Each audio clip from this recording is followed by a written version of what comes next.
তো কেঞ্চাৰ বস্তুটো হ'ল কেনেকুৱা, ইয়াক ডায়গনচিছ যদি আজি হয় কালিৰ পৰা ট্ৰিটমেণ্ট কৰিব লাগে। কেঞ্চাৰে আমাক মানে একদম টাইম নিদিয়ে।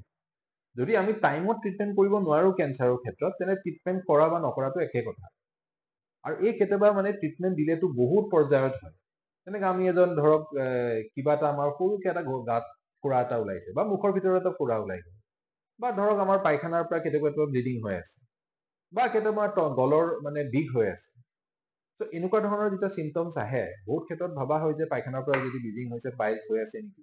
বহুতে এতিয়া মানে কেতিয়াবা আয়ুৰ্বেদিক ট্ৰিটমেণ্টলৈ গুচি যায়, বা বহুতে ফাৰ্মাচীত কনচাল্ট কৰি ফাৰ্মাচীৰ পৰা ঔষধ খাই বহি থাকে, বা কেতিয়াবা পেটৰ বিষ হ'লে গেষ্ট্ৰিক বুলি ভাবি পিনে গেষ্ট্ৰিকৰ ঔষধটো খাই থাকে, বা বহুতে কেতিয়াবা ফুৰা হ'লেও মলম চলম লগাই বহি থাকে যে কিবা কাৰণত এইটো ভাল হৈ যাব নেকি। তো এনেকে মানে কৰোঁতে কেতিয়াবা সি টাইম বিলাক মানে লছ হৈ যায়। সেইকাৰণে কথাটো হ'ল ইভেন পেচেণ্টৰ লেভেলত যেতিয়া এটা বস্তু মানে খুব মানে কি ডিফিকাল্টি দি আছে, অসুবিধা দি আছে, সি মুখৰ ফুৰাটোৱে হওক বা পেটৰ বিষটোৱে হওক বা পায়খানা দিয়ে, তেতিয়া খুব বেছি দেৰি নকৰাকে চিকিৎসকৰ ওচৰত যাব লাগে।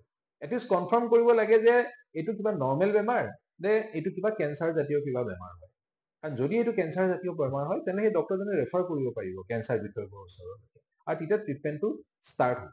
কাৰণ মই দেখিছো আজিকালি কেঞ্চাৰটো নৰ্মেল বেমাৰৰ নিচিনা হৈছে।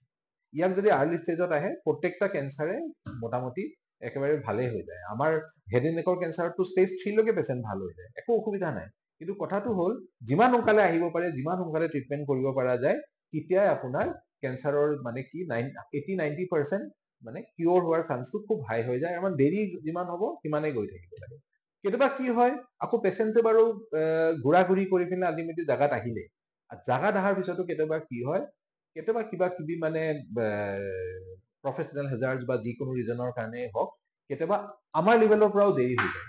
কেতিয়াবা ধৰক মানে পেচেণ্ট আহিছে, আমি তেওঁক এইটো পৰীক্ষা কৰিব পঠাইছো, এতিয়া পৰীক্ষা কৰিব গ'লেও ধৰক এতিয়া চবেতো প্ৰাইভেট এফৰ্ড কৰিব নোৱাৰে, বা চৰকাৰী জেগাতে গ'ল, বেচৰকাৰী চবতে নোৱাৰে কাৰণে চৰকাৰী জেগাত গ'ল। তাতে কেতিয়াবা তেওঁলোকে টাইম ল'ব লগা হৈ যায় যে আজি এইটো পৰীক্ষা কৰিব লাগে, এইটো পৰীক্ষাৰ পিছত এসপ্তাহৰ পিছত সেইটো টাইম পাই যায়, সেইটো পৰীক্ষা কৰি আহিলে, সেইটো পৰীক্ষা অহাৰ পিছত আকৌ সেই পৰীক্ষাটো কৰি আহোঁতে ৰিপৰ্টটো ওলাওঁতে আৰু অলপ টাইম লাগিলে। চ' ৰিপৰ্টটো অহাৰ পিছত আকৌ তাৰ ট্ৰিটমেণ্ট কৰালৈকে আৰু অলপ টাইম লাগিলে। তো এইবিলাক বস্তু মানে যেতিয়া হৈ যায় আমাৰ কেঞ্চাৰৰ ক্ষেত্ৰত, তেতিয়াহ'লে মানে আমাৰ ষ্টেজবিলাক আগবাঢ়ি যায়। আৰু যেতিয়া ষ্টেজ আগবাঢ়ি যায়, তেতিয়াহ'লে কি হয় মানে এই কেঞ্চাৰ ট্ৰিটমেণ্টৰ যোনটো মানে ৰিজাল্ট, ভাল ৰিজাল্ট, সেইটো কমি যায়। চ' কেঞ্চাৰৰ ক্ষেত্ৰত ইভেন পেচেণ্টৰ ফালৰ পৰাই হওক বা ইনষ্টিটিউচনৰ ফালৰ পৰাই হওক, আমাৰ সদায় চেষ্টা এটা থাকিব লাগে যে যিমান সোনকালে পাৰে আমাৰ পেচেণ্টটোক আমি ট্ৰিটমেণ্ট কৰিব পাৰিব লাগে। কাৰণ ট্ৰিটমেণ্ট সোনকালে কৰিব পাৰিলে cancer is like any other disease, একেবাৰে ভাল হ'ব, একেবাৰে ধুনীয়া হৈ যাব, একো ভয় খাব লগা বস্তু নহয়।